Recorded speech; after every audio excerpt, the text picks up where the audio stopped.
A cyber attack shuts water pumps down for hours in Clayton County, prompting now a federal investigation. And it's not only the water system in the U.S. on high alert. Atlanta News First Tracy A. McPeer is live near the Jonesboro water tanks on Mount Zion Boulevard. Tracy?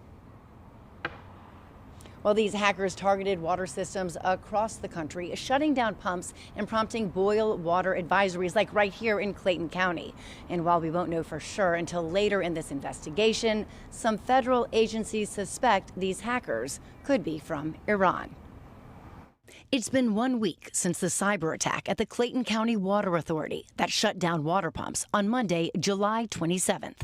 Just one of a number of cyber attacks on water systems across the country. 30 systems hit in Minnesota and 6 other states. I think you never expect it to happen to you. The red flag went up and it was all hands on deck at that point. The Clayton County Water Authority released this statement that CCWA is investigating unauthorized cyber activity that may have caused or contributed to the disruption as utilities nationwide are facing a growing number of cyber threats targeting critical infrastructure. Cybersecurity expert Rick Hudson says this attack is a wake-up call to all critical infrastructure systems, that if their system is connected to the internet, they could be vulnerable.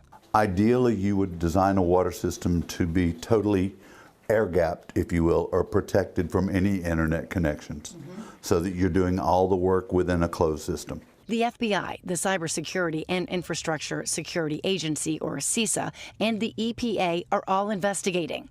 And while we can't be sure who it is behind these attacks just yet, there are indications that the hackers could be connected to Iran. But Hudson stresses all water systems need to be on alert and have a plan in place to control operations. What happens if we do get compromised? And also, what do we do in the meantime if our computers are down? Do we have manual procedures? Are those documented?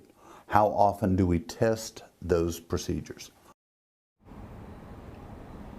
Now, the Clayton County Water Authority tells me that the water itself was not contaminated and customers' payment and billing information was not compromised. Reporting live from Jonesboro, I'm Tracy A. McPeer, Atlanta News First.